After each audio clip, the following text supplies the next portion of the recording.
Hello everyone. Let us see question number 23b. Name the salts used in the following processes. ಈಗ ಎರಡು process ಕೊಟ್ಟಿದ್ದಾರೆ. ಯಾವ salt ಅನ್ನ use ಮಾಡ್ತೀವಿ ಇಲ್ಲಿ ಅಂತ ಕೇಳಿದ್ದಾರೆ. 1. Removing permanent hardness of water. Water permanent hardness ಅನ್ನ ರಿಮೂವ್ ಮಾಡ್ಲಿಕ್ಕೆ which salt is used.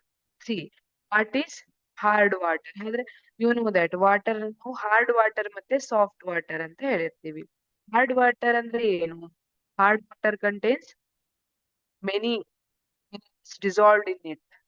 Maximum ಯಾವ್ದಿರುತ್ತೆ? ಕ್ಯಾಲ್ಸಿಯಂ ಮತ್ತೆ ಮ್ಯಾಗ್ನೀಷಿಯಂ, ಕ್ಲೋರೈಡ್ ಕಂಪೌಂಡ್ಸ್ ಇರಬಹುದು, ಅಥವಾ ಕಾರ್ಬೋನೇಟ್ಸ್ ಇರಬಹುದು, ಅಥವಾ ಸಲ್ಫೇಟ್ಸ್ ಇರಬಹುದು. ಇವೆಲ್ಲ ಪ್ರೆಸೆಂಟ್ ಇದ್ರೆ ವಾಟರ್ ಹಾರ್ಡ್ ಆಗುತ್ತೆ. ಅದರಲ್ಲಿ ಮತ್ತೆ ಪರ್ಮನೆಂಟ್ ಹಾರ್ಡ್ನೆಸ್, ಟೆಂಪರರಿ ಹಾರ್ಡ್ನೆಸ್ ಅಂತ ಬರುತ್ತೆ. This temporary hardness can be removed by boiling. ಆ ವಾಟರ್ ಅನ್ನ ಬಾಯ್ಲ್ ಮಾಡೋದ್ರಿಂದ ರಿಮೂವ್ ಮಾಡಬಹುದು. But for removing permanent hardness of water we need sodium carbonate.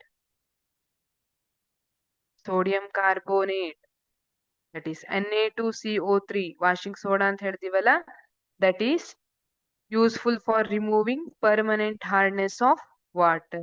ಈ ವಾಷಿಂಗ್ ಸೋಡಾ ನಮ್ಗೆ ಹೇಗ್ ಸಿಕ್ಕಿರ್ತದೆ? ಬೈ ಹೀಟಿಂಗ್ ಬೇಕಿಂಗ್ ಸೋಡಾ ಅಲ್ವಾ, NaHCO3. ಅದನ್ನ ಹೀಟ್ ಮಾಡೋದ್ರ ನಮ್ಗೆ Na2CO3 ಸಿಕ್ಕಿರುತ್ತೆ. Bleaching wood pulp in paper factory.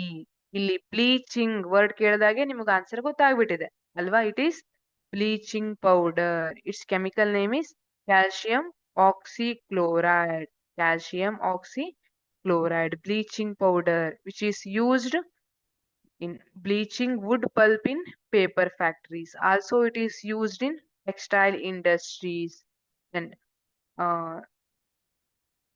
for cleansing ಅಲ್ವಾ? ಬೇರೆ ಬೇರೆ ರೀಸನ್ಗೆ ಇದನ್ನ ಬ್ಲೀಚಿಂಗ್ ಪೌಡರ್ ಅನ್ನ ಯೂಸ್ ಮಾಡ್ತಾರೆ. Thank you.